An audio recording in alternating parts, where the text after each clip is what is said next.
porque hay desde los que me dicen señor ridículo hasta quienes les parece divertido, ¿no? Ajá. Pero bueno, a mí me parece divertido. Bueno, pues mira, por ejemplo, Arnoldo Cuellar se pinta de blanco la barba y el Claro. cabello, ¿no? Arnoldo, Me ha costado años, pero sí, así es. sostenido, sostenido. Muy bien, muchas gracias. Temoris Greco, vamos a comenzar esta mesa de periodistas, si nos permites, y te pido de entrada, primero que nada, que nos des tu opinión sobre el tema de Alonso Ancira, su puro de salida, y pues si es esa justicia de restituir los 216.6 millones de dólares, o si no es tan justo el asunto. ¿Qué piensas, Temoris? Bueno, Julio, te estaba escuchando hace un momento. Es complicado agregar algo al análisis que hiciste hace apenas 5 minutos. A mí me parece que que no esperábamos que en este nuevo gobierno, pues la impunidad no solamente persistiera, sino que hiciera alarde de ello. Alarde es, o sea, digo, es muy difícil superar a Salinas Pliego, ¿no? O sea, Ajá. Salinas Pliego, su manera de ostentar su impunidad, de embarrarnos a todos en la cara, de burlarse, bueno, yo creo que es muy difícil superar. Uh-huh, Pero pues Alcira parece que está en la competencia. uh-huh. Sale en su camioneta blindada, costosísima, con su puro. Escuchaba que decía Adriana que vale $3,000 un puro de esos, ¿no? Qué fuerte, o sea, sí, qué manera de embarrar, ¿no? Sí, no Eh, supe si el puro o la caja de puros. De pesos, me dice. 33,000 la caja, me dice Andrés Ramírez. 33,000, una caja que será como con 12 puros, 10 Con puros, o tres sea, puros, me dice Adriana Buentello aquí por el chat. con tres Con puros, o tres sea, un puros. puro de esos Pesos, puede valer, 33,000 pesos, perdón. Con ajá, tres, una caja con tres. pues un puro de esos entonces vale 11,000 pesos, que Ajá. para muchas personas es más de lo que ganan en un mes, ¿no? Y qué casualidad, o sea, es casualidad, le urgía el puro o le urgía decirnos a todos, miren, estoy saliendo, no me cobraron más que, más que los chicles. Uh-huh, uh-huh. O sea, Y en abonos. no me cobraron el delito. Hay un delito ahí Uh-huh. contra el patrimonio público. Está los intereses, lo que se hizo gastar. Está el hecho de que si no, de que él estaba convencido de que se iba a salir con la suya, de que tenía todos sus cómplices ahí. Uh-huh, uh-huh. Parece que la unidad de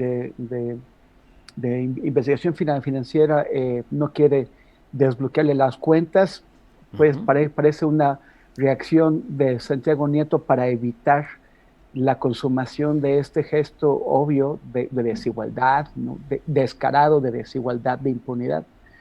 Pero yo me pregunto si alguna persona que algún día se haya robado una barra de pan y que, como ha pasado, que por eso acaban en la cárcel, la van a dejar libre después, como solamente si paga los 12 pesos que vale la barra de pan.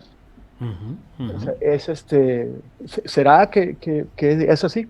Me recuerda mucho el caso de Ángel Isidoro Rodríguez, el divino, El ese divino. banquero también sinvergüenza que fue detenido en Australia, y pues que prácticamente ya no podía contar el tiempo que le faltaba para que fuera extraditado a México, porque ser extraditado a México es que te liberen, ¿no? Y que, Uh-huh, que te vayas que es lo que pasó con Lozoya. O uh-huh. sea, es cuando te preguntas qué ha cambiado. Claro. Gracias, Temoris. Arnoldo Cuellar, ¿qué reflexión te causa este tema de Ancira? Y no sé si específicamente también el puro como eje de reflexión. Arnoldo. No, no, no vi el puro, lamentablemente. Digo, ya sabemos cómo son los poderosos de este país. Bueno, yo veo una incongruencia fundamental con el discurso del presidente de que ya la corrupción es delito grave, que Salinas no lo tenía como tal, lo cambió y que a partir de ahora de la 4T esto habría cambiado, y es uno de los rasgos distintivos. Bueno, pues aquí no pasó. La otra es que se contradice mucho también la intención de moralizar la vida pública y de establecer nuevas reglas y de sancionar a la corrupción como el mayor enemigo, no nada más del sano ejercicio de gobierno, sino del crecimiento y del desarrollo de este país, cuando tienes una Fiscalía General de la República tan débil como la que encabeza Gertz Manero.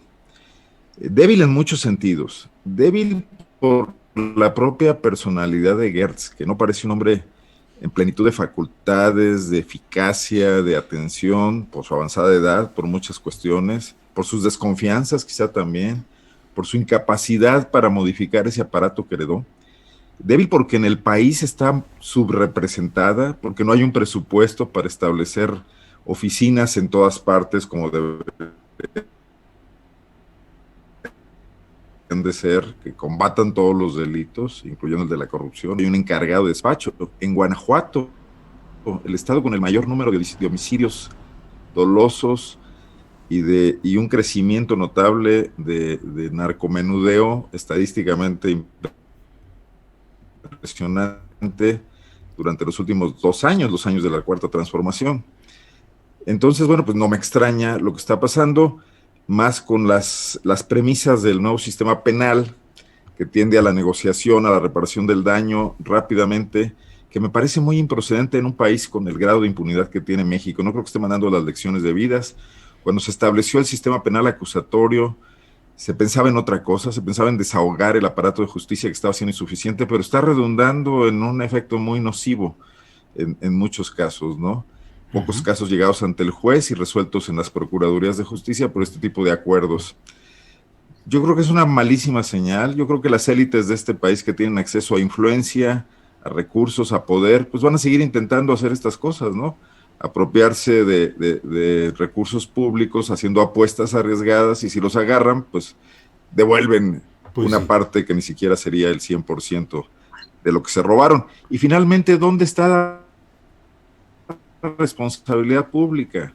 Ancira no actuó solo. Hubo quien tomó decisiones teniendo responsabilidades públicas, que en este caso, bueno, pues fue Lozoya, ¿no?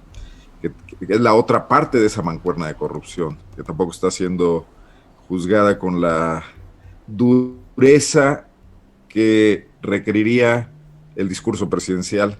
Me refiero al discurso anticorrupción del Andrés Manuel López Obrador, que recorrió este país decenas de veces, no al discurso del perdón y de yo no guardo rencores que vemos después de la toma de posesión, ¿no? Gracias, Arnoldo. Eh, Salvador Frausto, antes de avanzar en este tema, déjame comentar lo que nos están diciendo mucho en las redes, en el chat. Algunas personas que nos dicen, pues es que es legal, o sea, cualquier ciudadano que participa en un delito y acepta pagar lo que le fijan, pues puede beneficiarse con este tema. Puede ser. Aquí el punto es por qué se fijó una cantidad por debajo de lo que podría haber sido el cálculo, no solo del sobreprecio en sí, sino de lo que invirtió Pemex para remozar y para hacer presentable el negocio antes de que se diera la operación de compraventa. En fin, hay muchos detalles de estos. Salvador Frausto, ¿cuál es tu opinión sobre este asunto de Alonso Ancira, del puro y del pago en abonos de este sobreprecio por 216.6 millones de dólares? Claro, el puro y la camioneta son icónicos de cómo sale un personaje ligado a varios delitos, con un montón de expedientes abiertos y que además circularon profusamente en los medios de comunicación para demostrar la culpabilidad de Alonso Ancira, preso en España, buscado por la Interpol, etcétera. Es decir, tenemos a un personaje como Alonso Ancira que hace un grito de riqueza y de impunidad al salir de la cárcel, ¿no?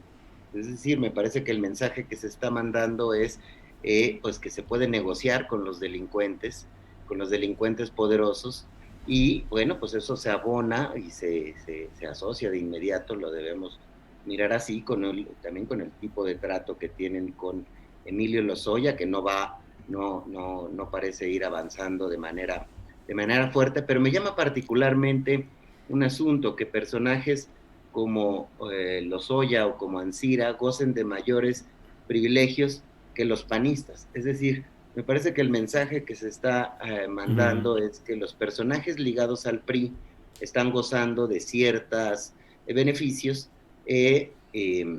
y estos beneficios pues están ahí en esas componendas en las cuales pueden pagar una cierta cantidad de dinero para evadir la cárcel o para tener condiciones más cómodas como las de Lozoya, ¿no? Una prisión domiciliaria en otro tipo de condiciones. En cambio, por ejemplo, el primero que vemos, que es a José Luis Lavalle, este personaje panista, con él hay mayor rigor, al parecer, en cómo la ley lo trata, o en el modo en el que se está buscando aplicarle la ley a Cabeza de Vaca, otro personaje del PAN. En algunos momentos he visto análisis o me han platicado también personajes de la Fiscalía que quizás sería un cálculo golpear al PAN y no tanto al PRI. El PRI ya habría una negociación. Sin embargo, yo creo que el público en general, el ciudadano, no está leyendo, le está pegando al PAN y no al PRI, o no está teniendo una lectura tan complicada del asunto, sino que el mensaje central me parece que es que los delincuentes pueden negociar y pueden salir, a pesar de que me parece que se está tratando con mayor justicia, digamos, a los panistas, y con mayor, con cierta laxitud a las personas vinculadas con el PRI, ¿no? Bien, gracias, Salvador.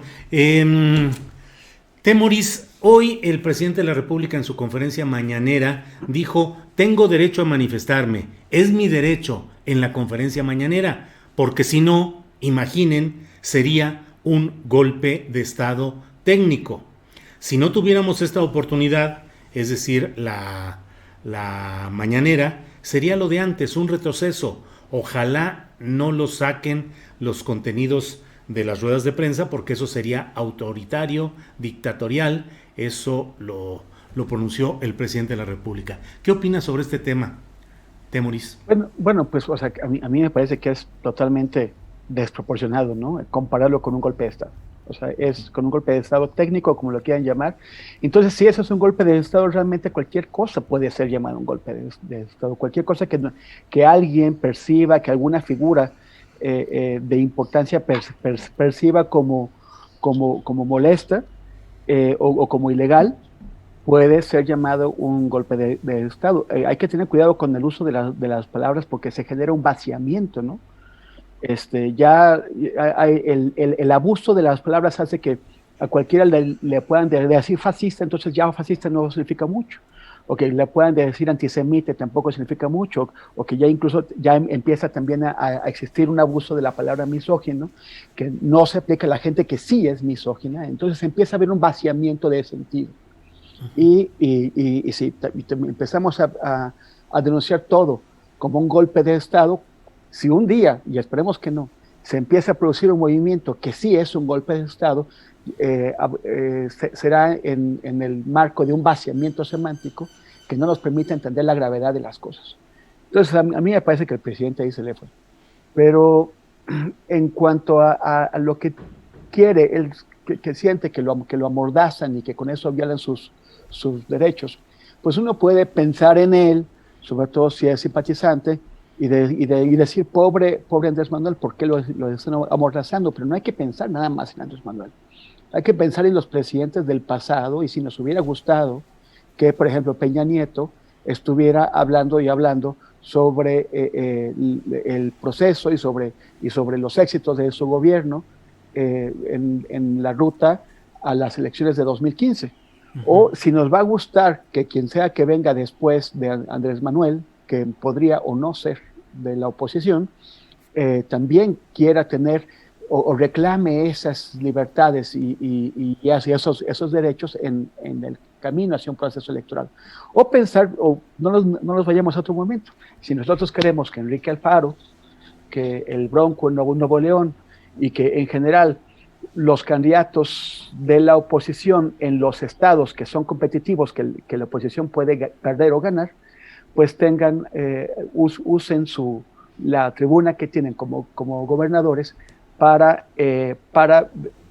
interferir o entrar en el proceso electoral a través de hacer comentarios sobre él. Yo creo que hicimos una serie de reglamentos, entre ellos aquellos que tratan de poner límites a la forma en que los funcionarios públicos en funciones pueden hablar.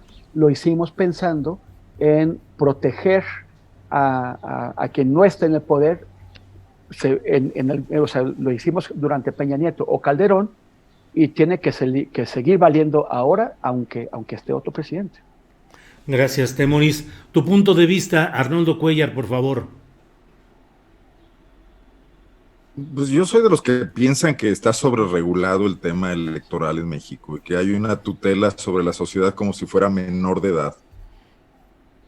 Yo creo que como cualquier otro país, el gobernante debería poder hablar y decir lo que fuera, y debería haber los elementos críticos también para poder dejar en claro si está mintiendo, ¿no? O si está inventando. Mira, yo recuerdo que Enrique Peña Nieto gastó el mayor presupuesto habido nunca en la historia de México en propaganda en los medios de comunicación, en todo tipo de propaganda, en compra de líneas editoriales incluso. Pese a ello, perdió la presidencia de la República. Y el tema de que un presidente hable o deje de hablar durante las campañas, que ahora son incluso más cortas, me parece irrelevante. Al final del día, el gobierno debe hacer cosas, y si las hace bien, tendrá el favor de amplias capas de ciudadanos que vean que eso está caminando. Y si lo hace muy mal, no debería haber propaganda suficiente para encubrirlo. No podemos apostar siempre a hacer esta sociedad del priismo, del logro filantrópico histórico, que requería muchos auxilios para poder frenar la presencia del gobierno en toda la vida pública. Si vamos a crecer como sociedad, el gobierno tendría que achicarse, ciertamente, y la sociedad crecer, y el gobierno puede hacer cosas. Bueno, pero tenemos unas reglas, está bien, estoy de acuerdo, y tendríamos que evolucionar, no va a pasar en esta elección, y dentro de ello creo que López Obrador está jugando mucho con la tensión con el INE, con llevar las cosas a un extremo un juego muy socarrón, un poker face de alguna manera para presionarlos. ¿A dónde nos puede llevar esto? No lo sé. O si los va a vencer, o si no se va a dejar el INE y todo el entorno que está rodeando al INE, porque ya se han atrincherado ahí, pues, muchos grupos que, como lo hicieron en su momento con las protestas feministas, que también ven la posibilidad de restarle puntos al gobierno de la Cuarta Transformación. Al final del día, creo que después del COVID el año pasado y hoy con la elección, López Obrador está perdiendo un tiempo muy valioso. Desde luego el COVID era impredecible y ahí no había otra que hacer más que hacerle frente, pero que la 4T ya debería replantear muy seriamente qué puede alcanzar y qué no puede alcanzar, y dónde va a dejar este país en la segunda mitad del gobierno, y qué tan tensionado lo va a dejar. Me parece también muy preocupante para sus propios fines, pues no para la maduración de la sociedad, que encontrará anticuerpos para hacer frente a esto. ¿Cómo pierde aliados el presidente? ¿Cómo no enfoca dónde están los verdaderos obstáculos que le podrían permitir modificar algunas cosas fundamentales para que haya un mayor equilibrio en la sociedad mexicana, y cómo se desgastan muchas batallas innecesarias, ¿no? Creo que ahí es donde más creo que deberían estar preocupados los estrategas del movimiento, que quiere, con metas que compartimos muchísimo, romper la inequidad con la que hemos vivido en los últimos regímenes en este país, ¿no? Gracias, Arnoldo Cuellar. Salvador Frausto, tu opinión sobre este tema, por favor. Sí, yo veo muy engallado al INE gracias a López Obrador, ¿no? Es decir, con mucha fuerza, mucha firmeza le está haciendo reclamos y exigencias, le está dando coscorrones, pero quizá estoy de acuerdo con Arnoldo. Me parece muy interesante el asunto de cómo ha ido perdiendo aliados. Esta circunstancia ha permeado, ya le ha permitido, le ha dado una base de poder al INE, una base de legitimidad para poder ponerse bravo y decirle, oiga señor, usted no diga nada, limite lo que está usted planteando en sus mañaneras, vamos a limitar, y al final el gran argumento que ha tratado de posicionar pues la oposición, que es hay que buscar contrapesos al gran poder del presidente. Ese debate me parece que en este momento ha ido avanzando muchísimo, si no es que ya está ganado en amplios sectores de la población. El asunto de unos sectores que eran sus aliados, que decían no vamos para nada con el PRIAN o con el PRIAN-RD, aliado con empresarios, etcétera, ya están volteando a ver, a decir, es posible que busquemos contrapesos hacia el presidente. Y un actor que se ha fortalecido, me parece, es el INE y concretamente Lorenzo Córdoba e incluso Ciro Murayama, para poder ser árbitros que le están exigiendo al señor presidente, que no hable de más, porque es usted un señor con mucho poder y se está metiendo las narices en las elecciones. Entonces, ahí, por ejemplo, una encuesta de hoy del Financiero me llama la atención, en 3 tópicos que les preguntaban. Los 3 tópicos gana el argumento de la oposición. Es decir, ¿qué opinión tiene del asunto de la posición del presidente frente a Félix Salgado Macedonio? La mayoría de las personas, alrededor del 60%, piensan que el presidente está cometiendo un exceso o que el INE está en lo correcto. En el tema de alargar 2 años el poder de las funciones de Saldívar, también están en favor del argumento de la oposición.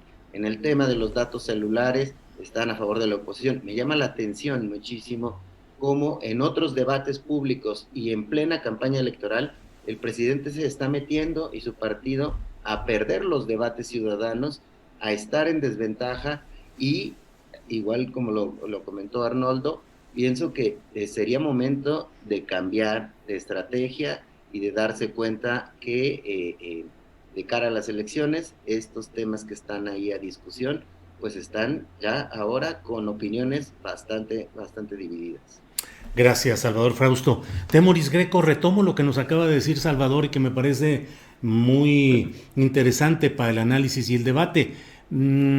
Estos 3 temas, Saldívar, el INE y el padrón de usuarios de telefonía móvil, pues son temas que están causando, desde mi punto de vista, inconformidad, incertidumbre, protestas, en segmentos incluso cercanos al obradorismo o abiertamente obradoristas, pero que en estos temas se sienten incómodos o no están de acuerdo. ¿Qué estará sucediendo, Temoris Greco?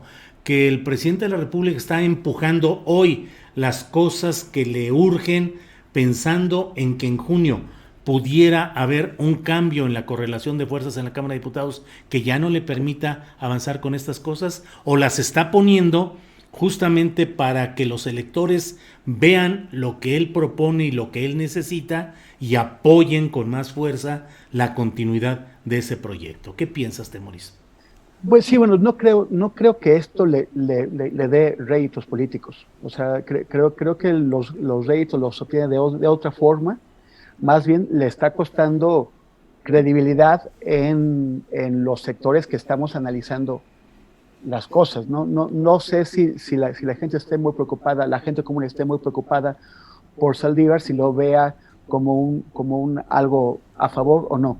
Las clases medias y altas están muy molestas con lo de los datos biométricos, pero tampoco me parece que eso sea un tema urgente en los sectores de la sociedad que siempre han estado golpeados y que han estado especialmente golpeados por la pandemia y que necesitan sobrevivir y que no están tan preocupados por su huella digital.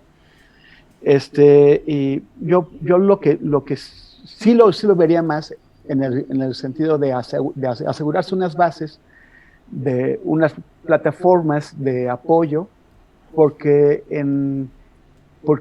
la campaña se le ha complicado a Morena. Se le ha complicado a nivel de los estados y posiblemente en muchos distritos. Estaba hablando con un periodista de Hidalgo que me explicaba cosas, porque yo le decía, bueno, después de lo que pasó, de la arrastrada que le dieron a Morena de manera inesperada en las elecciones locales del año pasado, ¿cómo la ves ahora? Y él cree que de los 7 distritos de ahí, hay 4 que seguro no va a ganar Morena, pero que además hay personalidades que se quieren reelegir, que están como divorciadas de la política local, y que es muy probable que pierdan los 7 federales de Hidalgo. Y eso tendrá un impacto, porque si le vas quitando aquí y allá, y con todos los problemas locales que ha tenido, con expectativas no cumplidas, con divisiones muy fuertes internas, no solamente se pone en peligro, o sea, no solamente es difícil que alcance la mayoría calificada, sino que podría tener dificultades para ganar la mayoría absoluta, el 50% más 1. Y entonces yo sí imagino que él dice, por ejemplo, el tema de la Suprema Corte, por más escandaloso que sea, pues trata de impedir que la Suprema Corte sea usada para desmontar lo que ha hecho en estos 3 años. Gracias, Temoris. Arnoldo Cuellar, pues el mismo tema, ¿cómo ves en el planteamiento que estamos haciendo? Que estos temas críticos sean en busca de posicionarlos, ya de cerrarlos con la situación aritmética que hoy se tiene en la Cámara de Diputados, o que forman parte pues de una campaña buscando que la gente vea que tiene que apoyar la continuidad de este tipo de proyectos. ¿Qué piensas al respecto, Arnoldo Cuellar? Pues, bueno, creo que el presidente estaría renunciando un poco a usar todas las herramientas políticas que tendría a su disposición.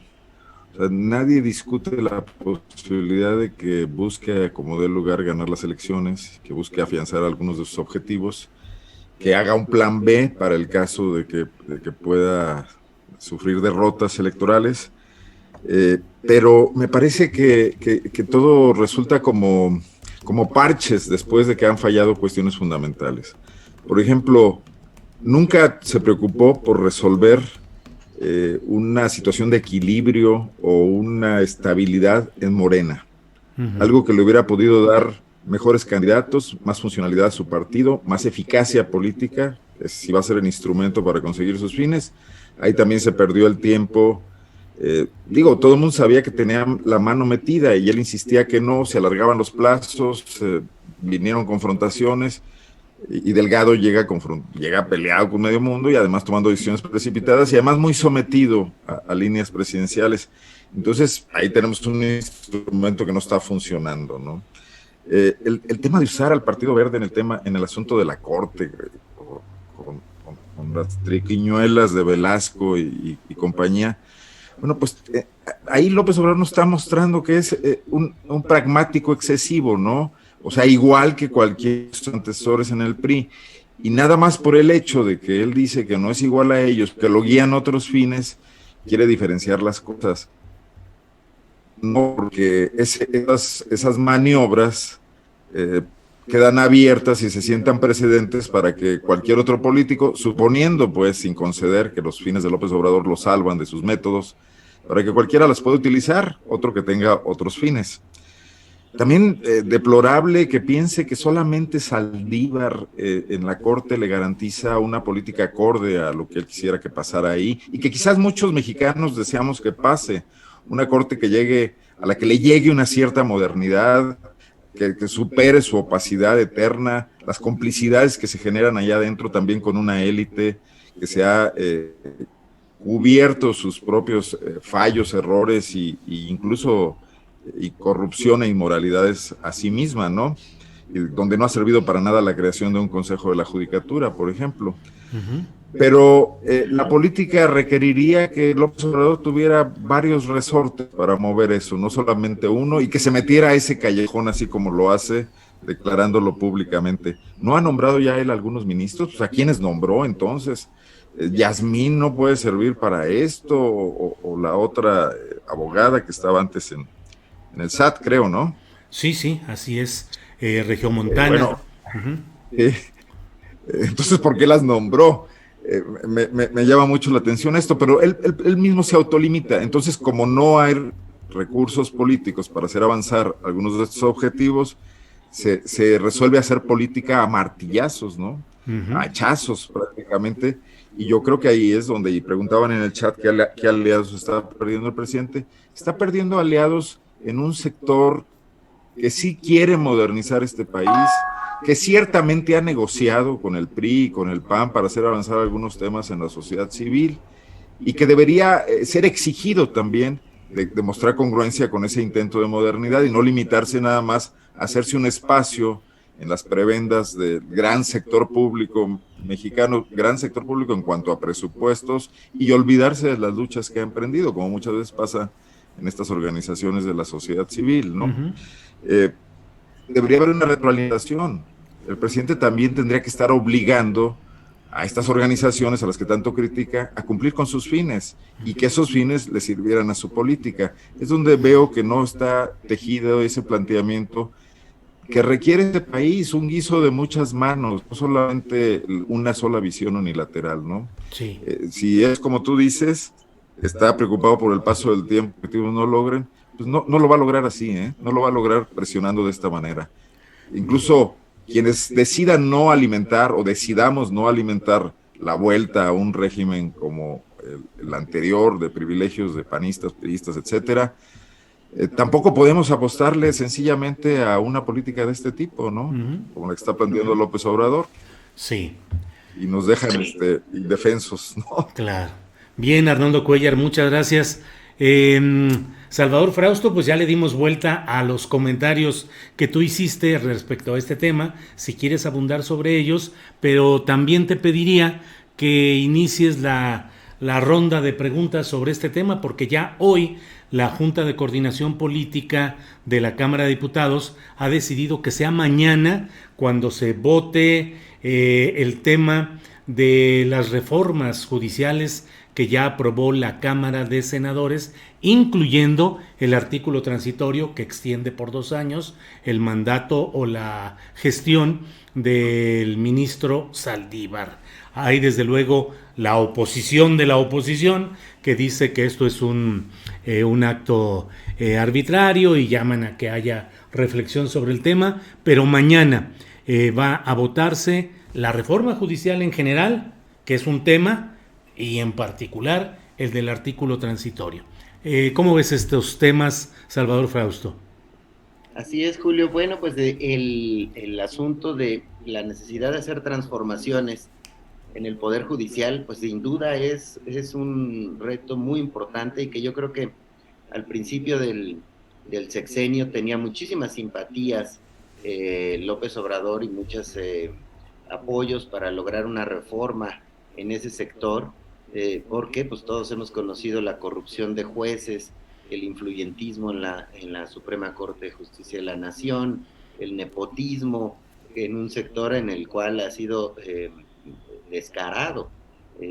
Sin embargo, le han fallado sus alfiles que llegaron a esos lugares para transformar desde dentro unas instituciones que forman parte del Poder Judicial. Es decir, estos magistrados que podrían estar también dando la pelea, que no sería necesario ampliar el periodo de Saldívar, sino esperar los tiempos para que no fuera un asunto de prioridad para el gobierno, no se están implementando porque desde el gobierno federal están viendo que solo Arturo Saldívar puede continuar con la transformación del Poder Judicial que ha planteado el presidente López Obrador desde que era candidato, y de ahí mucho para atrás. Estas propuestas son muy añejas en el caso de López Obrador. Y en el caso del INE lo mismo, ¿no? Es decir, por supuesto que es necesaria una transformación, que se haga un instituto que no incline la balanza a ciertos actores políticos, como ocurrió antes de 2018, y ahora está ocurriendo, pero de otra manera, o más bien en el mismo sentido en el que venía ocurriendo, y que pues hay un exceso de gastos, hay una serie es un instituto muy, muy oneroso. Por supuesto que se necesitan esas transformaciones, pero al igual que en el Poder Judicial, los nuevos consejeros que tendrían que ser de otra ecuación de pensamiento no han servido para impulsar transformaciones dentro del poder electoral, del Instituto Nacional Electoral. Entonces, sin duda, ahí es donde estamos viendo que López Obrador recurre a medidas, como dice Arnoldo, a la hacha. Y bueno, y tenemos enfrente que mañana se votan las reformas al Poder Judicial en un ambiente súper enconado, en el cual la cereza, lo que llama la atención es, se va a reelegir, bueno, se va a ampliar 2 años el periodo de Saldívar. Esa es la discusión política que está dominando el debate, y todo el trabajo que se hizo para la reforma judicial que impulsaron desde la Fiscalía, el propio Saldívar, que Monreal entendemos que le invirtió mucho trabajo político, pues van a chocar otra vez mañana, y vamos a ver cómo sale, pero bueno, pues ahorita sí pareciera, como bien comentaste, Julio, que hay una urgencia por aprobar cosas que probablemente no se puedan aprobar después de cuando venga el nuevo Congreso. Bien, gracias, Salvador Frausto. ¿Cómo ves este tema, Temoris Greco? Ya mañana pues se resuelve el tema de Saldívar, 2 años más o no, al menos lo que hoy parece del posicionamiento de Morena y sus aliados en esta reunión de la Junta de Coordinación Política es que hay una predisposición a escuchar con buen ánimo, fíjate de qué manera lo digo, así con eufemismos, de escuchar con buen ánimo las palabras presidenciales de apoyo a Saldívar, es decir, pareciera que hay condiciones para que mañana se trate de aprobar 2 años más para Arturo Saldívar. ¿Cómo lo ves, Temoris Greco? Pues es que, a ver, es una cuestión también, o sea, es de fondo y de forma, ¿no? O sea, la forma lo mete así, cuando todo el mundo estaba distraído, de último minuto meten esa propuesta. La votan muchos legisladores ni siquiera sabían de qué se trataba. La propone alguien del Partido Verde, o sea, ¿cuándo el Partido Verde ha propuesto algo bueno para el país? O sea, ¿cuándo ha hecho algo bueno para el país el Partido Verde? Si es uno de los mayores nidos de corruptos que ha prohijado nuestro sistema político. Y se aprueba por la voluntad de la mayoría. En la Cámara de Diputados, el vicecoordinador de la bancada de Morena, Pablo Gómez, que yo creo que es uno de los legisladores no solamente con mayor experiencia, sino con mayor comprensión del edificio público, o sea, del Estado mexicano como construcción, que ha costado mucho. Él dice, no, eso no podría transitar, o sea, habló desde la consternación, a mí me parece, no puedo creer lo que acaban de hacer. Y no estaba autorizado para hablar, porque Mario Delgado, que es su jefe, o sea, Pablo es el vicecoordinador, Delgado es su jefe, Ignacio Mier es ahora el coordinador. Ignacio Mier, que entró en lugar de Delgado. Pero Ignacio Mier, pues él estaba esperando que le bajaran instrucciones. Él no es una persona de conciencia política, o es una persona es un tipo que hace lo que le indique. Así es. Estaba esperando instrucciones y la instrucción ya fue dada. Ya la dio el presidente. Entonces, es un atropello. O sea, la forma en que lo están haciendo es un atropello. Ahora, un atropello que no se han molestado en explicar. O sea, no, es una cosa delicada que puede ser necesaria, puede que no, pero es una cosa que debió haber tenido una discusión pública, que debió haber sido entrada al debate, y esto no pasó. O sea, lo están haciendo porque en una pequeña cúpula en donde desgraciadamente además está invertido el Partido Verde, se decidió, y así como tal. Que en otro momento, o sea, es que es lo que hacía el PRI, es lo que hacía el PAN. Es que nuevamente somos distintos, muy bien. ¿Por qué no se ve?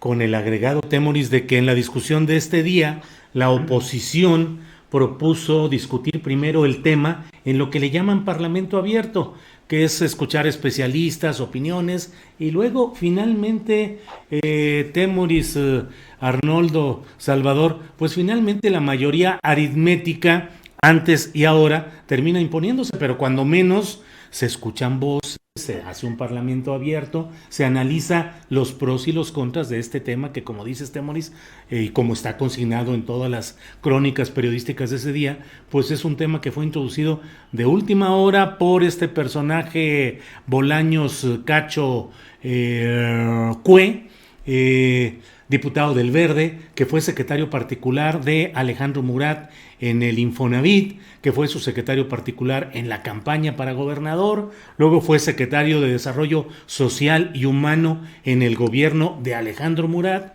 y cuyo papá es actualmente el cónsul del gobierno mexicano en Sao Paulo, Brasil. Es decir, demasiadas cosas concurrentes en este tema, Temoris. Bien.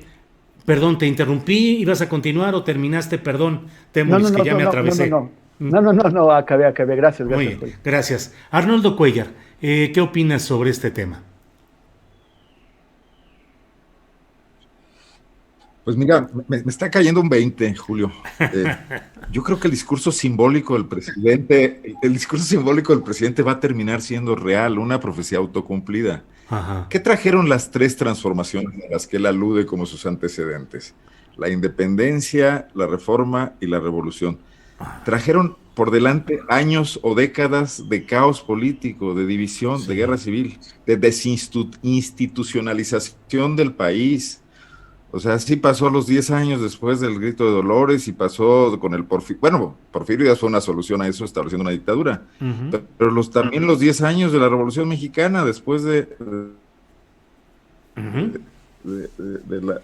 triunfo de Madero. Entonces, a lo mejor López Obrador, no sé si consciente o inconscientemente, está pues dejándonos en la orilla de muy serias confrontaciones, que quizás ya no por la vía armada, por fortuna, aunque quién sabe. Se quedó pasmado, aunque no por la vía armada. Porque este país está en armas, los del país, nomás que son. ¿Ya se escucha? Ya. Adelante. Sí, te digo que de todas maneras, quién sabe, porque el país está lleno de armas, nada más que en manos de delincuentes. Uh-huh. Que bueno, ahorita estoy leyendo los chats aquí de los reporteros de PopLab y acaba de haber una balacera en Celaya y otra en San Luis de la Paz. O sea, estas son cosas de todos los días, pero bueno. Estamos entrando, el país requería institucionalizarse más, o sea, requeríamos que las instituciones que nos dimos en esa larga transición para superar el priato funcionaran, y que no funcionaran al estilo priista, al estilo CTM, al estilo PPS, sino que realmente funcionaran. Pues el camino era hacia adelante, el camino era que el Instituto de Transparencia realmente garantizara la transparencia, que Derechos Humanos realmente tuviera dientes, que el INE sancionara las prácticas que subsisten de fraude electoral y de compra de voto, que nunca le ha entrado ese tema, al gasto en las campañas excesivo proveniente también de recursos dudosos o muy claros. Eso no está pasando. En la confrontación que plantea López Obrador, estamos yendo hacia atrás. Me preocupa porque enfrente tampoco hay nada. Uh-huh. Y esa oposición blandengue que no encuentra por dónde, que no tiene discurso y que no supera sus atavismos, ni tampoco su lógica cerrada y corrupta del PRI, del PAN, etcétera, y unos infiltrados en Morena, como ya mencionaste a los Murat, pues no tiene ninguna solución. Y en este país los problemas crecen todos los días. O sea, los propios y los importados. Los que significa la migración centroamericana, los que significa los problemas de salud, etcétera, y el gobierno cada día es más ineficiente para atenderlos. Es un poco lo que López Obrador tendría que repensar. O sea, él quizás no logre esa gran meta de renovar la vida pública nacional, pero podría ayudar un poco a que se encamine por otros cauces, y va a perderlo por este esquema cortoplacista y muy macho también, de que sus chicharrones truenen, etcétera, y de sacar adelante sus batallas, ¿no? Muchas de las cuales no les veo ningún sentido. Bien. Julio. Gracias, Arnoldo. Salvador Frausto, no todos son malas noticias. Mira, por ejemplo, hay la noticia de que Nuevo León, según el sondeo, la encuesta de opinión que ha publicado el diario Reforma, Samuel García ha subido en las encuestas, ya ha pasado del cuarto al primer lugar. O sea, los memes al poder, la frivolidad y la farándula política al poder, fosfo, como plan ideológico de la Sultana del Norte. ¿Cómo ves las cosas en este tema, Salvador Frausto? Pum, pum, pum. Sonido, micrófono. Ahí está. Así es, hasta hace unos días me parecía increíble. Preguntaban si realmente, amigos, veía que Samuel García podía crecer y de verdad no daba crédito a que eso pudiera ocurrir. Entonces, después de ver esta encuesta del Reforma, me metí a estos conglomerados de encuestas y justo está Adrián de la Garza y Samuel García en la suma de encuestas empatados, ¿no? Y ya muy abajo Clara Luz en este sentido. Efectivamente, no pensábamos que una campaña basada en frivolidades, en exhibir la vida personal del candidato, en bailar, los memes que hemos visto de ver a los políticos bailar como si fuera un asunto del apocalipsis político, y de pronto tenemos un candidato que sí va muy arriba, sí, parece ir muy avanzando en las preferencias electorales, y como método, quizá lo que esto está expresando es que pues hay un hartazgo muy grande hacia las propuestas de los políticos, hacia lo que representan, y en el caso particular de Nuevo León, sí podemos observar que es un estado que particularmente vota por candidatos, que los partidos ya tienen muchos años que se han desdibujado, y si nos metemos al detalle en las encuestas, vemos que, por ejemplo, para las alcaldías el voto es muy dividido. Por supuesto, en Monterrey, pues Luis Donaldo Colosio está muy arriba, pero en otras está el PRI arriba, en otras está más o menos competido entre el PAN y algún otro candidato de Movimiento Ciudadano, pero el fenómeno Samuel García sí es de llamar la atención, porque es el show, ganando puntos, ganando preferencias, y aunque no es nuevo porque hemos visto ganar elecciones a artistas, cantantes, deportistas, un político se mete en ese registro, hace show y empieza a tener un lugar destacado en la cosa político-electoral, Julio. Gracias, Salvador Frausto. Temoris Greco, ¿cómo ves este asunto de Nuevo León? Digo, lo de menos en este momento es si realmente las encuestas de Reforma son confiables o no, porque desde luego hay quienes nos dicen que no hay que confiar en ellas. Más allá de que confiemos o no en ese tipo de encuestas, pues lo cierto es esa presencia ahí mantenida, sostenida, de Samuel García en el primer nivel de la lucha política electoral de Nuevo León. ¿Qué reflexiones te lleva este tema, Temoris? Pues mira, por un lado, me parece que se demuestra que las bases de Morena tenían razón, las bases de Morena en Nuevo León. Que aliarse con caciques deleznables, como es Clara Luz, la candidata gobernadora, y su marido, pues no iba a producir un buen resultado. La candidata se cayó, su imagen se cayó. Lo mejor es que Abel Rocha, su marido, se quede fuera, lejos del poder.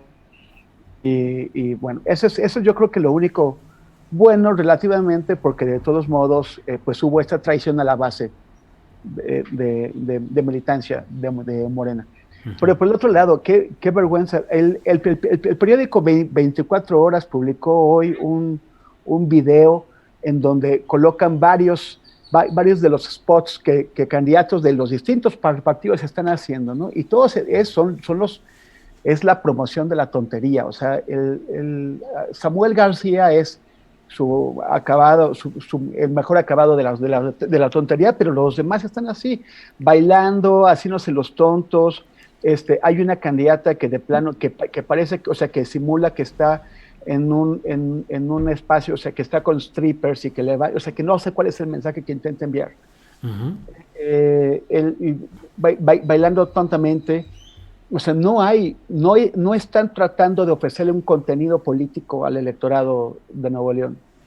Y yo no sé qué tanto eso habla solamente de los candidatos o en general del estado del electorado de Nuevo León, o sea, las condiciones en las que está este electorado, que no está interesado en los proyectos de cada candidato, está interesado en a ver quién hace el ridículo con más ganas. Lamento aquí que vaya adelante, pues un tipo que además ha demostrado estar totalmente desconectado de la realidad de la gente a la que pretende gobernar. Un tipo que cree que un sueldito de 40 o 50 mil pesos es poco y por lo tanto quien viva feliz con eso pues tiene que ser aplaudido. O sea, que le costó muchísimo trabajo que lo obligaran a jugar golf cuando era niño. O sea, las cosas que ha mostrado Samuel García y que a pesar de eso haya tanta gente dispuesta a votar por él, creo que hablan muy mal de la situación en Nuevo León y espero que no estén hablando mal también de lo que está pasando en otras partes del país, en donde pues efectivamente ya no importa el contenido político, importa la dosis de show y de escándalo y de tontería que tú estés dispuesto a aportar como candidato.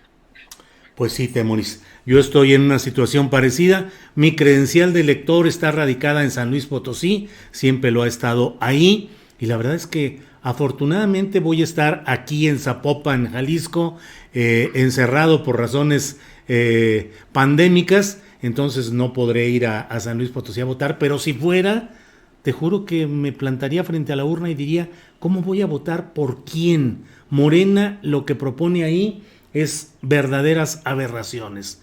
Y los demás partidos, pues ni se diga. Entonces, ¿qué se puede? ¿Por quién podría votar yo en San Luis Potosí? Terrible. El otro candidato que dice ser de la 4T, pues está peor. Bueno, que es un arreglo ahí mafioso. Este hombre va por el Partido Verde solamente, no por Morena. La candidatura de Morena al gobierno es una exfuncionaria del gobierno priista de San Luis Potosí, era funcionaria hasta unos días antes de ser candidata, fue metida con calzador, pero no tiene ningún compromiso ni ideológico, ni político, ni con Morena, ni con la izquierda, ni con nada. Y la candidatura a presidenta municipal de la capital, Javier Nava, que tiene un apellido honroso, pero él, su trayectoria política no ha sido así. Llegó a la presidencia municipal por la vía del PAN, quiso ser candidato a gobernador en esta ocasión por el PAN, la perdió y no le quedó de otra y se fue en arreglos relacionados ahí, pues no solo con Mario Delgado, sino con Marcelo Ebrard, grupos y alianzas políticas muy peculiares, pero ya les estoy robando el tiempo. Arnoldo Cuellar, ¿qué opinas de este tema, de lo que está pasando en Monterrey, en Nuevo León, específicamente? Para empezar, qué bueno que participes, Julio, y opines. No nomás dirijas el tráfico. Oye, pues mira, ¿qué historial democrático podemos presumir como país o en las entidades federativas? O sea, del autoritarismo del PRI, donde no importaba por quién quisieras tú votar o no, que eran arreglos populares de otro nivel, pasamos a Vicente Fox, o sea, pasamos a la banalización de la política. Calderón gana apretadamente su elección y apuesta por una solución militar, más grave que la que está apostando AMLO, porque AMLO por lo menos está usando el ejército para construir y Calderón lo usó para disparar. ¿Dónde está el historial democrático que nos puede respaldar que lo que hoy ocurre está mal, es una catástrofe o estamos dando pasos hacia el abismo? Yo creo que los hemos venido dando consistentemente. Y entonces ya nomás estas eclosiones o manifestaciones que vemos de ridículos políticos son la consecuencia de que no queríamos ver de lo que pasaba hasta hace no mucho. El electorado puede ser banal si su clase política también lo es. Bueno, pues si, entonces fuera máscaras, ¿no? Si todos son ridículos, si lo que te prometen a los 2 días de tomar el cargo lo incumplen o van en sentido contrario, pues mejor vota por el payaso, así ya por lo menos sabes en qué te estás metiendo, ¿no? Uh-huh. No lo sé, son fenómenos complejos de sociología que sería muy bueno que algunas universidades que reciben muy buenos subsidios y becas nos ilustraran con algunos estudios de campo, ¿no? Pero no veo extraño que la sociedad mexicana se esté deslizando si nuestras instituciones están fallando de tal manera. Hablábamos hace rato del Poder Judicial.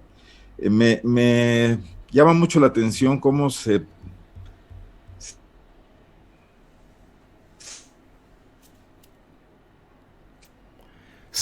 menciona este tema a una institución sólida, pulcra, garante de muchas cosas. Una institución garante, por ejemplo, de la constitucionalidad, ¿no? La Suprema Corte de Justicia. Pero cuando han salido los temas, cuando Felipe Borrego hizo aquel estudio sobre el nepotismo en la Corte, ¿qué ministro de la Corte dijo algo? Todos lo nombraron el enemigo público número 1 de la Corte.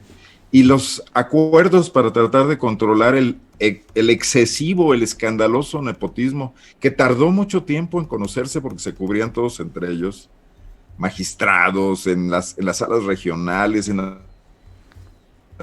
jurisdicciones, en todo el país, de combatir internamente. Y bueno, pues empezaron a hacer tímidas reformas, a escondidas, en ausencia de la sociedad, porque no querían perder ese prurito que les dan las togas y esa parafernalia, ¿no?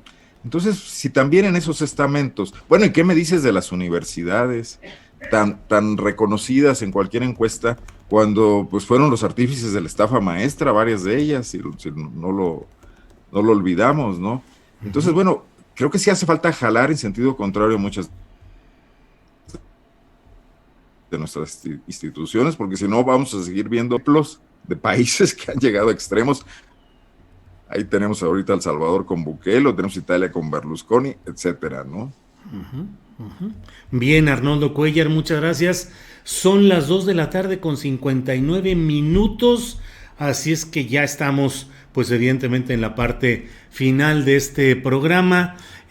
Así es que, Salvador Frausto, ¿tú quieres hacer algún tema, algún comentario sobre algún tema particular que creas necesario, o hablamos sobre las perspectivas que se tienen de aquí a la semana que entra que regresemos? El escenario va a estar muy cambiado en cuanto a las decisiones respecto al titular de la Suprema Corte de Justicia de la Nación, probablemente respecto a las candidaturas a Guerrero y a Michoacán, porque ya estará, esperemos, la resolución del Tribunal Electoral. ¿Sobre qué quieres hablar ya en tu comentario final, Salvador Frausto?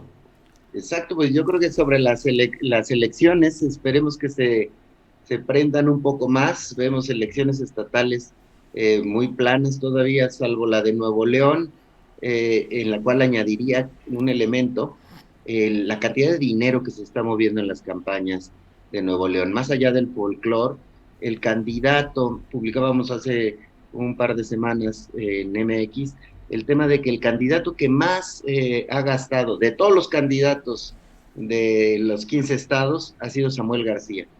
Y si nos vamos al desglose de lo que ha gastado en Facebook, son como 5 millones.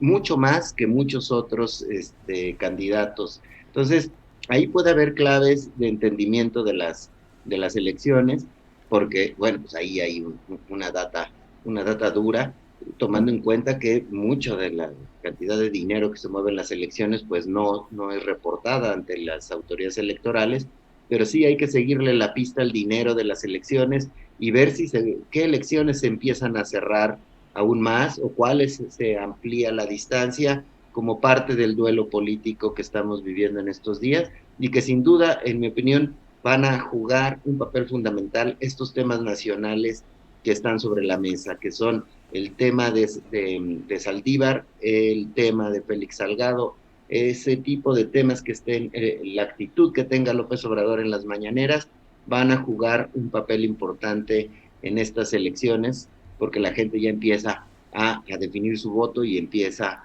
a apretar el ambiente político. Salvador, muchas gracias. Gracias. Temoris Greco, tu reflexión final, por favor, sobre estos temas. Nada más, es un tema que está planteado, pero que no llegamos a tocar. Sí. Pero que es interesante. Yo recuerdo que en el 88 Cuauhtémoc Cárdenas hizo un mitin en Veracruz y fue bombardeado con artistas travestis. Sí, así es. Que entraron al mitin al grito de ay cuau, ay cuau, sí. ay cuau, y básicamente se lo...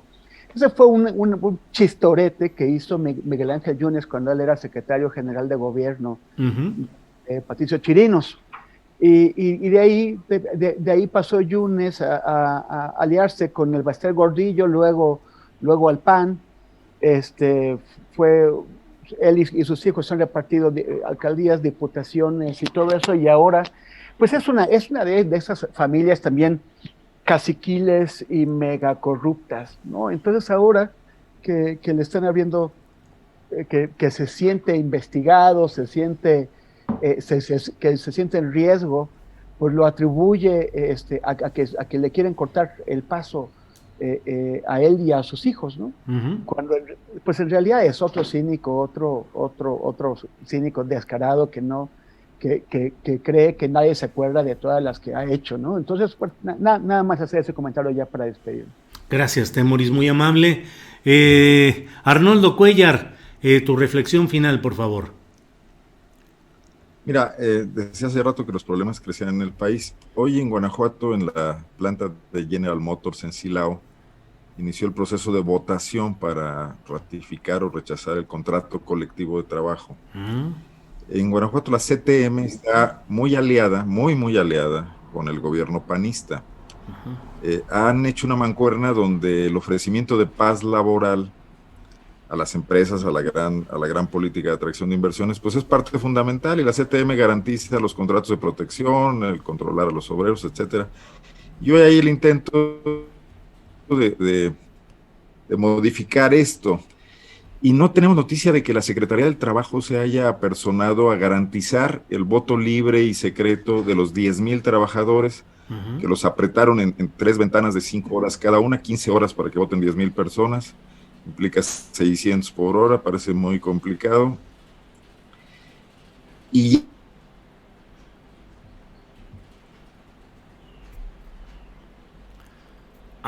es ahí donde yo quisiera ver a la 4T, ¿no? Porque hay de nuevo del Tratado de Libre Comercio, del TEMEC, para garantizar la libertad sindical. Y esto no está ocurriendo, y son temas reales que pues serían más importantes o tan importantes de resolver como la conformación de los próximos congresos, por ejemplo, ¿no? Solo por mencionar un lunar en la realidad, Julio. Muy bien, Arnoldo, pues muchas gracias. Gracias a los tres. Gracias, Salvador Frausto. Muchas gracias, Julio. Saludos a Arnoldo y a Temoris. Gracias, Temoris Greco. Gracias y buenas tardes. Pues muchas gracias, Julio, también Salvador y Arnoldo y la gente que nos estuvo acompañando el día de hoy. Bien, gracias. Arnoldo Cuéllar, buenas tardes, gracias. Gracias, Julio, y bienvenidas todas las críticas del chat. Es un chat muy activo y muy combativo. Sí, así es. Saludos a Salvador, a Temoris y a Adriana también, como siempre, gracias. Gracias.